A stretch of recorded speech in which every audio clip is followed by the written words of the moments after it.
Okay, if everyone's ready, I'm going to go ahead and call this meeting to order so we can have the election. At this time, we will now hold the election of chair and vice chair. May I have a nomination for the chair of the commission? I'd like to make a nomination to nominate Francis Kung Yu as chairman of the Alpharetta Planning Commission. Second. May I see a vote, please? All in favor? Thank you. Do you accept that position, Mr. Kunji? It's been voted on already, and I really appreciate the trust you have in me, and he did mention my name correctly. Now Some we people struggle have with the nomination for vice chair of the commission. Does anyone have a nomination? I would like to put forward Commissioner Reynolds as our vice chair. Is there a second? Second. And all those in favor? Thank you. I turn it over to the chair. Thank you. Thank you once again. Oh, sorry, I need to sit back for a bit. I guess they turned up the volume. Where is the volume? We're not volume, so I just have to sit a little bit or push a little further out. The meeting is already in order. This is the first meeting of 2026, and it's an honor to serve the public in this capacity. And we pray that this year is productive and healthy for everybody in our city, and that God pours His blessings upon everybody throughout the year. And we look forward to a great year of progress in our city and safety. The items that will be considered today, actually there is only one item, and I'll go through those in just a moment. If it's forwarded to council, it will be heard on January the 26th, 2025. First item on the agenda is approval of the minutes from the last meeting that was held on December 4th, 2025. I'll make a motion to approve the minutes. Motion has been made and properly seconded. All in favor, please raise your hand. Motion carries. Ella, if you can read the public hearing procedures. I have also the minutes from November 6th and October 2nd. I don't think those were approved yet at the previous meetings. They were approved for November 6th. Really? Because I didn't see that on the agenda, so I didn't. That's what I'll check. It's reflected in the minutes. Because I wasn't here, so. Minutes, yes. We did. Okay, Yes. thank you. All right, the procedures, please. An individual requesting to be heard on a matter related to the purpose of the hearing must be recognized by the chair before addressing the commission. Upon rising to speak, the speaker must identify himself or herself and furnish a home or business address before proceeding with any comments or remarks. The commission will allow the proponents a total of 10 minutes to speak in support of an application, and opponents will be allowed 10 minutes to speak in opposition. Comments are accepted first from the applicant, followed by persons speaking in favor, and then from those in opposition. Upon conclusion of any opposing comments or presentations, the chair will allow the applicant to offer rebuttal if any time is remaining in the original allotted 10 minutes. And the chair always has the discretion to give more time. Thank you. Thank you, Ella. And the item we had 4 items, and 3 of them have been deferred. And the only item we're going to be considering tonight is Z-25-15/V-25-34 Madewell, Milton Avenue. Kathy.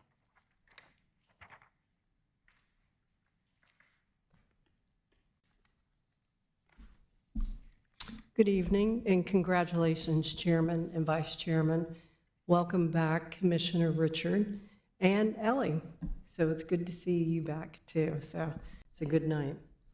The first and only item that we have, the area is shown to you on the screen. It's hatched in red. The applicant is requesting a rezoning and variance to allow for the development of one single-family detached lot on 1.34 acres in the downtown.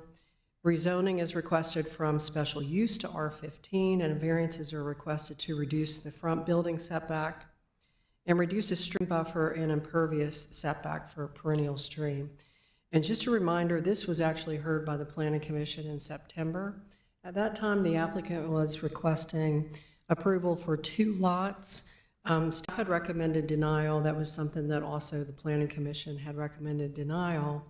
And the applicant withdrew the application before it went to council. So this is a new application that has not been heard by the city council, which would have put it off for 6 months to a year. They withdrew prior to that. The request, if approved again, would allow for the construction of one single-family detached home. And here's the site plan. Density is 0.75 dwelling units per acre. The undeveloped wooded property has a perennial stream, which is a tributary of Foakiller Creek, which is running along the north side.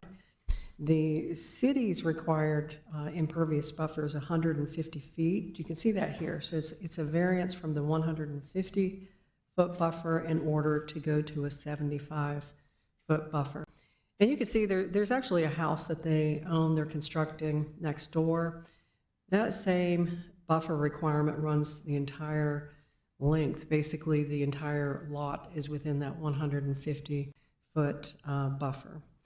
Now, that is moving forward because there was a home that was already on that lot, so we permit a home to go back within that buffer. So that is why you didn't see this property here, because there was already a structure. The difference with this one is there was not a structure on the property. They actually purchased it from Innovation Academy. It was part of the school's property, so there was not a structure previously, which requires it has to go through the Planning Commission as well as City Council for approval. And just a reminder, the state buffer is 25 feet along a stream. It's the city that goes to the 150 feet. The proposal is consistent with the comprehensive land use plan designation of the property, which allows low-density residential. Applicant is requesting variances from the front building setback from 65 feet to 24 feet. And also, again, as I noted, they're requesting the reduction of the impervious setback from 150 to 75 feet.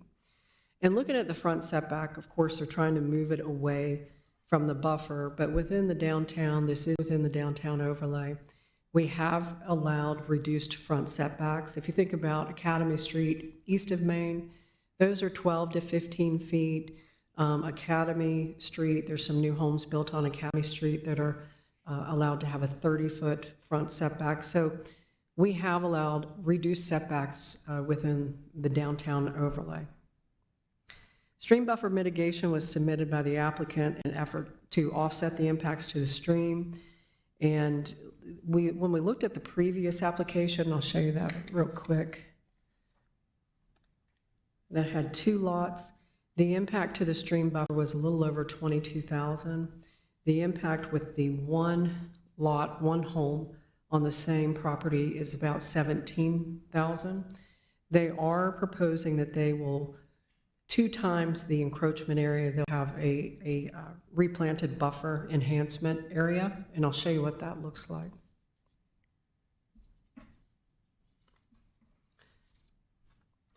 So this is their buffer mitigation landscape plan. You can see in the red, the actual encroachment into the stream buffer, and the darker green is actually the part that they're proposing to mitigate the impacts to the buffer. So part of the mitigation is replanting that area. Some of the area is shown off-site with Innovation Academy, so if that's something that they are approved, they would have to make sure that they have those agreements in place with Innovation Academy as part of that requirement. They also are proposing some live stakes that would be placed into the stream bank itself. A lot of times an eroded stream bank is eroded because of lack of vegetation, so this would be part of trying to stabilize the existing stream bank by putting in some live stakes.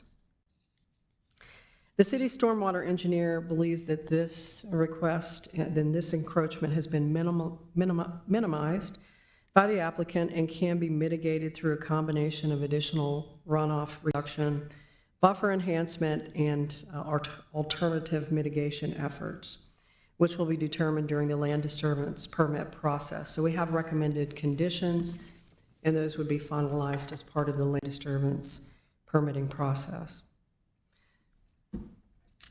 The applicant did also submitted the elevations, and you can see some of the notes from our downtown architect. In general, they think it meets the requirement for the Tudor architecture, but they did note that a few changes would need to be made. They're not difficult changes to make, and the applicant is in agreement with making those changes if they are approved. They also submitted the tree protection plan. There was a tree of quality that was found along the front, and this is a maple tree that will be incorporated into the plan. Although it's not a specimen, it was found to be in good condition, so it should be incorporated along the front. And then a lot of the tree save is existing trees that are within the buffer, as well as along the eastern property line.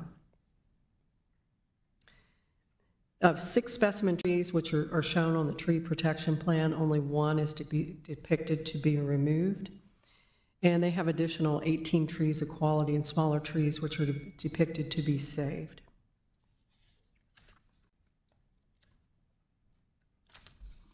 They do have the code-compliant driveway, so there's no variance requested as a part of that request. And we looked at standards for zoning changes and whether they meet the standards, and particularly we looked at A, whether the zoning proposal will permit a use that is suitable and for the zoning use and development of adjacent and nearby property. We found that it's suitable as it relates to the use and development of adjacent or nearby properties, which are similarly developed as single-family detached lots, and proposed density is less than surrounding properties. After review and looking at the review criteria for rezoning and variance, and we found that the proposal is consistent, we are recommending approval with several conditions. And I should note that also, as part of the citizen participation requirements, the applicant did indicate that they notified property owners within 500 feet, and the report states that no public comments were received. They also attended the CZIM on December 10th, and there were no public comments. Recommendation is to approve. I'll put a copy of the conditions. With number 1, the site's consistent with the approximately 1.34 shall be rezoned to R15, developed similar to the site plans submitted. 2, deals with the architecture. 3, density shall not exceed 0.75 dwelling units per acre. 4, front building setbacks shall be a minimum of 24 feet. 5, the front yard shall be framed with a decorative low wall, metal fencing, or hedge with masonry columns, as approved by DRB. And 6, the developer shall improve the Milton Avenue streetscape as follows: 6-foot planter, planted with street trees, and an 8-foot sidewalk, final approval by staff. And then in lieu of tree grates, you must have plantings along the trees. 7, minimum 5-foot landscape strip shall be provided along the east and west property lines of the 1.34 acre property, and planted with a mix of evergreen and shade trees as approved by DRB. 8 is regarding fences. 9, unfinished wood fences and decks shall not be visible from the street. 10 is regarding the tree save.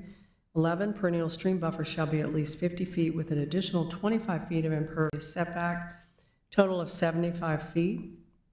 12, to mitigate stream buffer encroachments, developer shall comply with one or a combination of the following measures as approved by staff. A, provide 50% additional runoff reduction or water quality volume above the standard city requirements. B, provide buffer enhancement on an agreed-upon area equal to at least 2 times the area encroachment impact. These can include removing fallen trees from inside the stream bank that could be impeding the flow. C, obtain any necessary state and federal approvals for the stream and buffer impacts. D, or alternative mitigation measures as approved by staff. And then finally, 13, HVAC and similar equipment shall not be visible from the public right-of-way. And that concludes staff presentation. If you have any questions, I'll be glad to try to answer those. Thank you so much. Any questions for Ms. Cook? We heard this application before. I have one quick question on the buffer mitigation Yes. is to be planted, but the area is depicted primarily on the residential lot as well as Innovation Academy property. Are they not required to do any mitigation in between? You're saying that the mitigation that they're showing on this plan in the dark green? Well, according to this, the mitigation area is depicted primarily on residential lot as well as on, oh, I'm reading this here. Yeah, so they do have an opportunity, if they wanted to work as part of that buffer mitigation with Innovation Academy, that could be part of the mix of mitigation. But they have to have some on the residential lot. Okay, thank you. Kathy, I have a quick question. Would you mind putting the rendering back up? Sure.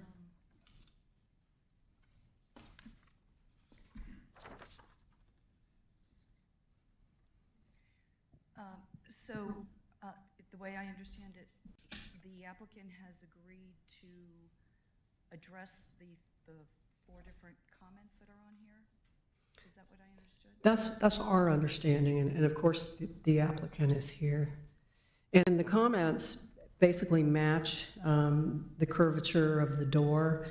So instead of having this point at the top, if you have a rounded top, they also question, why the dip here with the wall in front of the courtyard. And we like that the courtyard is being screened because it's a large motor court. So we like the addition of the brick, but the shape is probably not compliant with the Tudor style. And in our packet, the architect for this rendering indicated that there were chimneys as part of, can you point out where the chimneys are? Our architect is requesting that chimneys be added. Right, but Yeah. also the architect who did this rendering in her comments indicated that there were chimneys.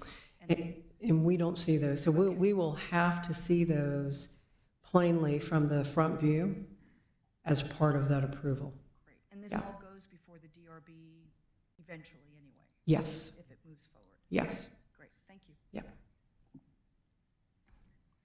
Kathy, I just want to make sure, so with all of that, you're confident that all of the downtown consultants' comments and recommendations are captured in condition 2, I assume? Yes. Thank you. Any other questions? All right, no further questions. I assume you are the applicant again. Please come forward.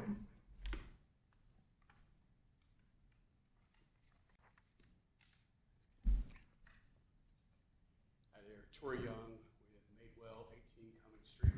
Tori, please turn your mic on. On the right side. You see it? Thank you. There we go. Hey, Tori Young with Madewell and 18 Cummings Street is our business address. And thank you for being here. It's kind of a low-key night. Anyway, I don't know if there's other questions. I know we've gone through this before. Obviously, we've gone to the 1 home versus the 2. which was kind of the recommendation from the last time we were together. So we took that to heart and made those adjustments. And it was kind of a long shot with the client, and are incurring quite a bit of additional expense because of this, but they're excited about the property and want to move forward. So here we are. I know you have proposed a lot of mitigation measures along the bank and the stream corridor, and they are only effective to the extent they are well maintained. How do you envision that maintenance to occur in perpetuity? Honestly, it'll be to the homeowner to do that and their landscape crew. I personally live in an area where we've done the same thing, and I have my folks come in and do it by hand, and that's what I'll recommend to them, just from a maintenance standpoint. I haven't had any issues with it so far, and so I suspect this will be very similar. It's a very similar, like shaded area and look and feel. And I assume this is probably a question for Kathy, that we don't have any mechanisms for following up and maintenance of required mitigation measures, whether they are wet ponds or stream bank restoration type projects. That's a good question, because, I mean, we do require that we have maintenance agreements when it's an actual structure that goes underground. So even the 2 underground structures that are shown on this property will have maintenance agreements. So we do need to include long-term maintenance of the mitigated buffer area too. And that could be actually added as a condition 14. Developer shall provide, developer/owner shall provide long-term maintenance agreement for the mitigation. Okay. I think Jill would require that anyway, but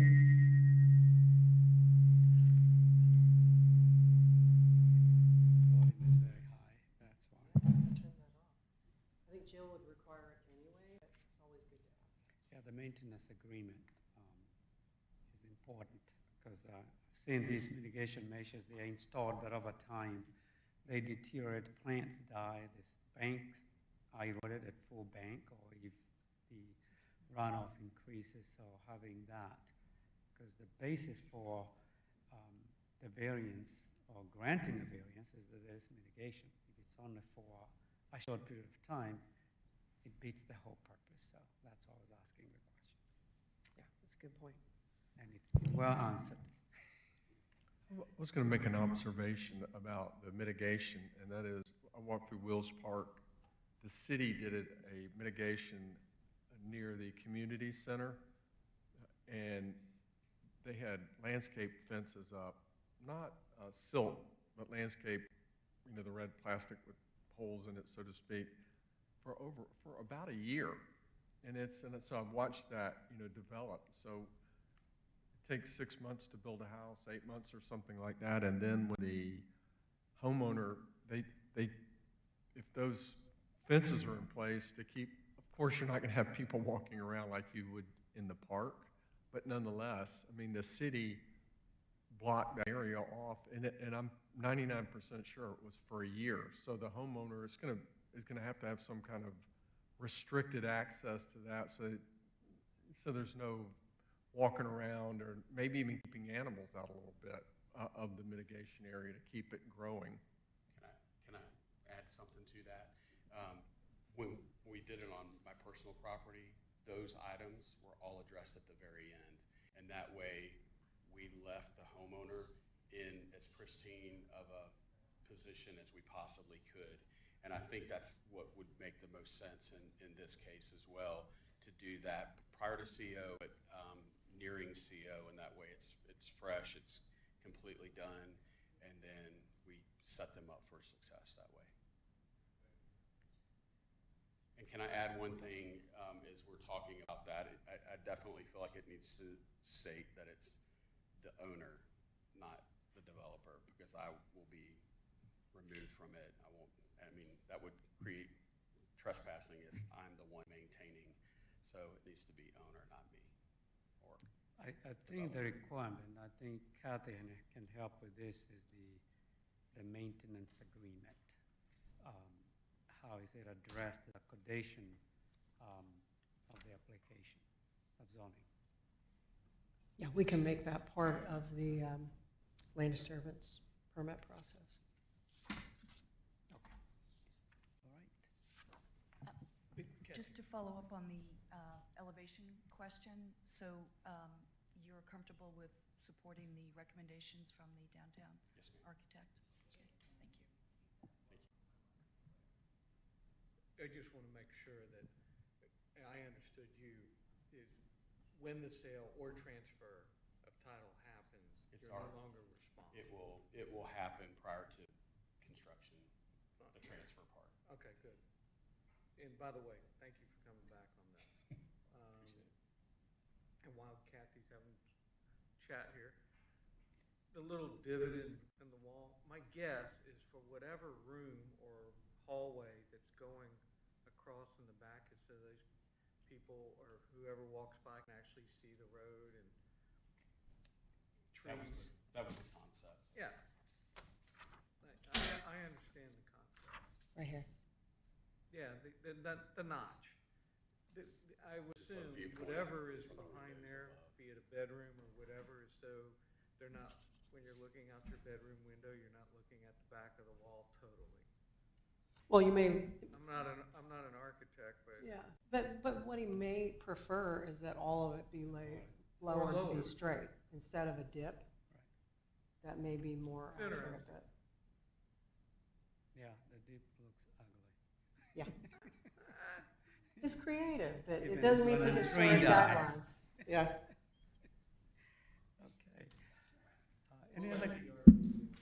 Yeah, they get paid the big bucks.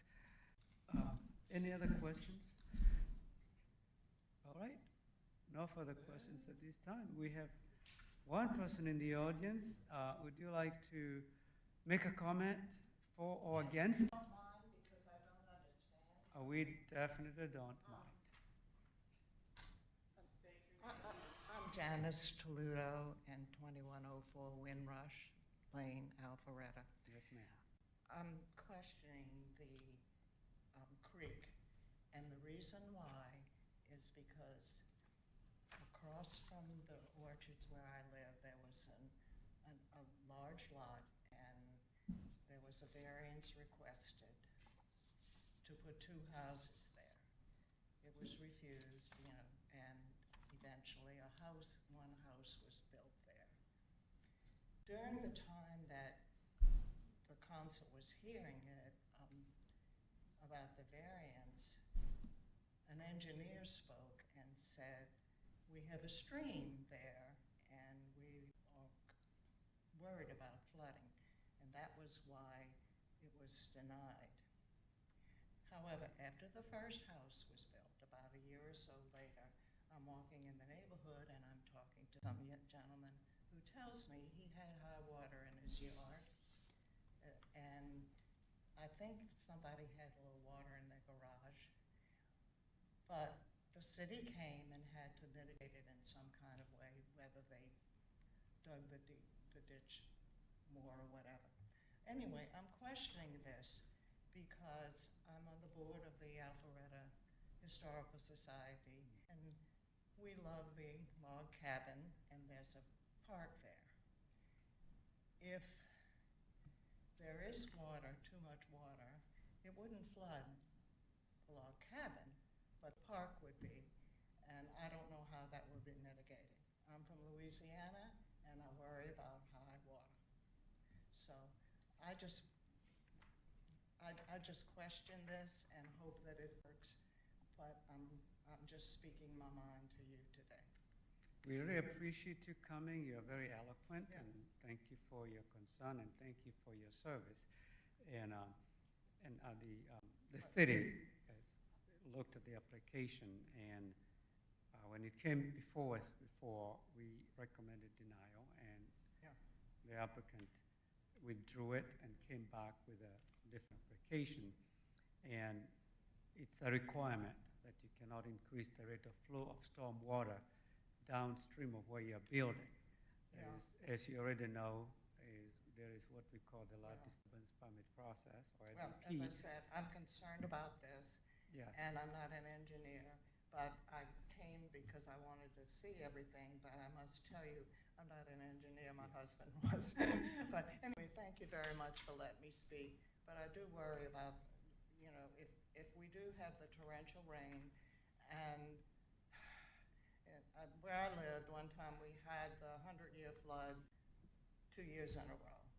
So we can't count on always having mild weather, and one day we're going to get the torrential rain, and that street is going to be flooded, and where else the water goes, I don't know. But anyway, thank you for letting me speak. thank you, and we'll let the applicant, I don't want to speak for him, he can explain the measures that they are taking to mitigate any potential future increase in flow and flooding for that matter, to the extent, because design criteria changes, you cannot mitigate a 100-year flood, but there is a requirement from the city as to how to reduce that flow, and I will let the applicant respond to that in a moment. Thank you very much for letting me speak. And thank you for your comments. Yes, thank you for coming out. We have gone through great measures.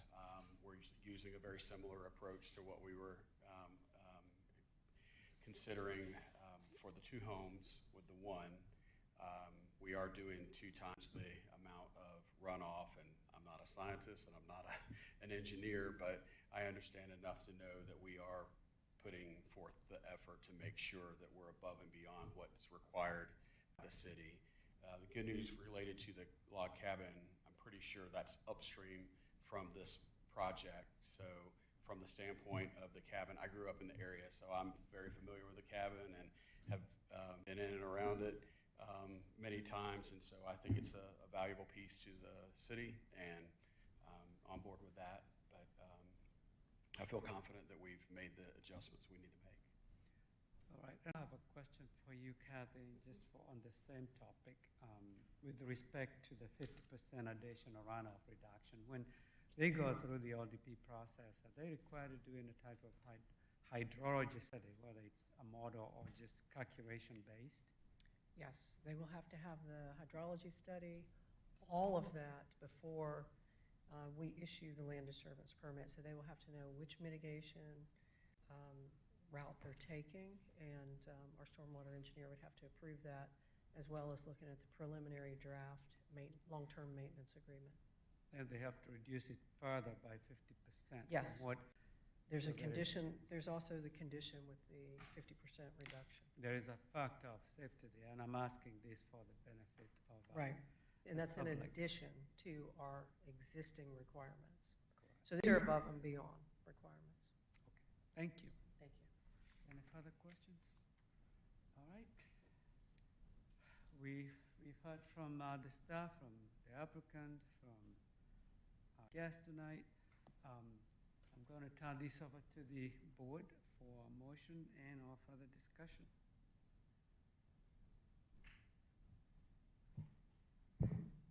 Was there going to be an amendment, a number 14 here? Can you move back a little bit and repeat what you said? What did you say? Is there going to be a number 14 amendment? Oh, okay, gotcha. I hope somebody took notes as to what to add. I think I saw Commissioner Richards write something. Well, I will make a recommendation to approve Z-25-15/V-25-34 Madewell/Milton Avenue, subject to the 13 conditions as read by Ms. Cook, and adding condition number 14, and I might need some help in wordsmithing it. Number 14, developer/owner will agree to develop a long-term maintenance agreement for the mitigation of the stream buffer. Karen, or Commissioner Richard, one edit I suggest is I think we want to take out developer, the word developer, because the owner of the property will have legal responsibility for the property at that point, where the maintenance plan comes into play? I'll defer to Ms. Cook on that.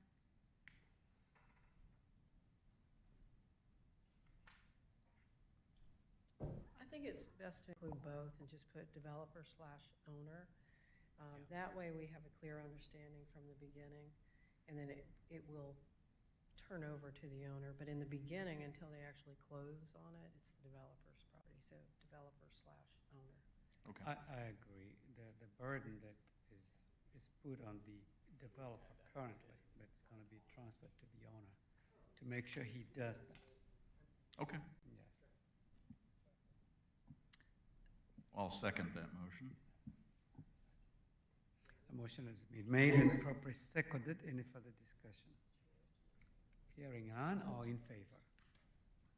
Motion carries unanimously. It's gone before council on January the 26th. Are there any other matters that the board wants to address or discuss before we adjourn the meeting? Hearing none, the meeting is adjourned, and we'll see you back in February. That's going to be February 5th. Thank you for this. And I can also send that to you guys via email, so you have That it. would be helpful. Yes. And as soon as I get the new list from the city clerk,